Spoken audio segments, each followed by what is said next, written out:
guys, ito po yung Yamashita treasure na nilibing nung Japanese Imperyo.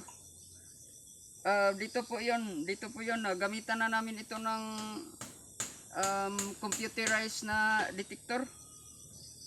10 feet lang po ito guys. Pagsikapan namin ito siguro mga 2 weeks marating na namin yung target na Yamashita treasure dito.